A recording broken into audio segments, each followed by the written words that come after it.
This is the Isinwheel D2 PLUS, a powerful 750 watts electric scooter with an impressive 48 volts 20 Ah battery, a top speed of 50 km per hour, front and rear suspensions, all for a price of around 600 euros.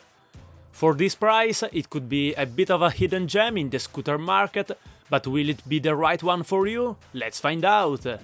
Starting off with the specs, this scooter features a rear hub motor with a nominal power of 500 watts, peaking at 1000 watts. I can confirm that these are the actual specs, since it was able to climb pretty much every hill that I threw at it, obviously slowing down a bit, since the power is high but not mind-blowing.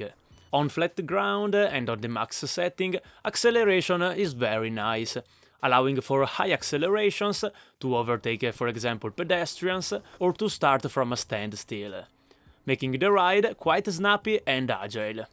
Continuing with the specs, the battery is quite big, boasting 20 Ah of capacity at 48 volts, which should guarantee about 60 km of range, even though the manufacturer claims are always very generous, and we will discuss later how much range you can actually get in real-world conditions.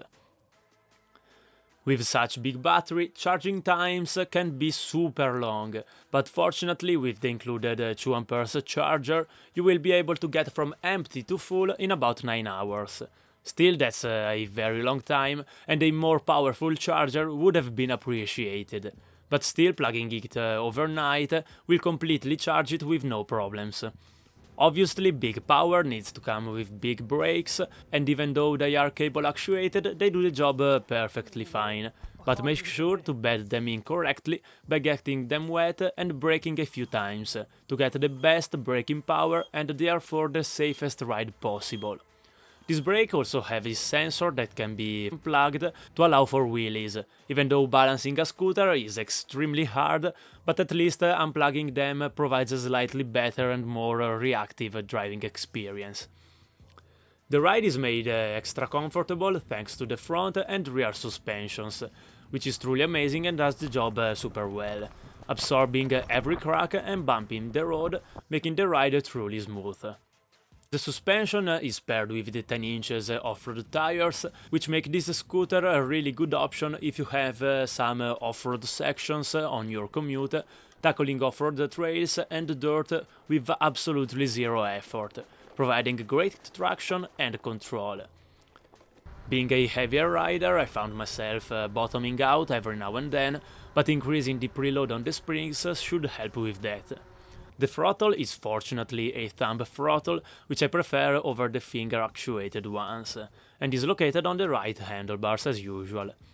While on the left handlebars are present all the necessary controls and buttons needed to navigate the dashboard, activate the turn signals, select modes, turn on the headlights and electronic horn, which is quite loud but makes a very strange sound.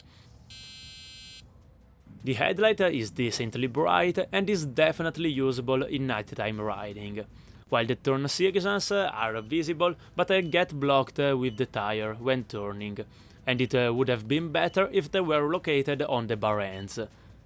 That's it for the specs. How does it ride? Well, with the dual suspensions and relatively big tires, the ride is extremely smooth.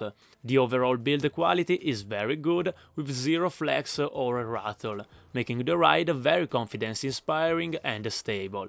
The handlebar stem is adjustable, making the scooter suitable even for taller riders like me.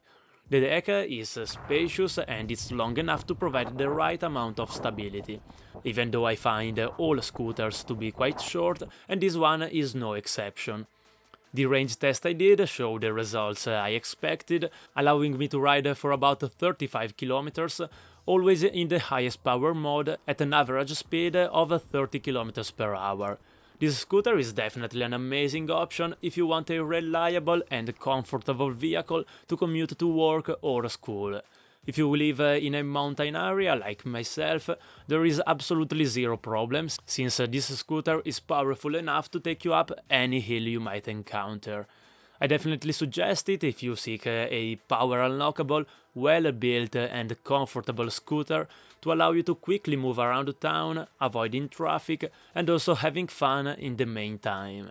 The only negative I found is the mechanism that locks the stem, which consists of this big knob that needs to be unscrewed every single time you want to fold and unfold the scooter, making this process not very fast and quite frustrating, especially if you need to do it every day. If you plan on leaving the scooter unfolded and don't need to tightly store it, this is not a problem, but despite that, a leverage similar to most other scooters available in the market would have been nice. A big positive is instead the price. In fact, at just 629 euros, you get an amazing scooter that has nothing to desire if compared to other models that I've tried in this same price range. If you want to purchase it, there is a link in the description below. That is it for this video, I will catch you in the next one.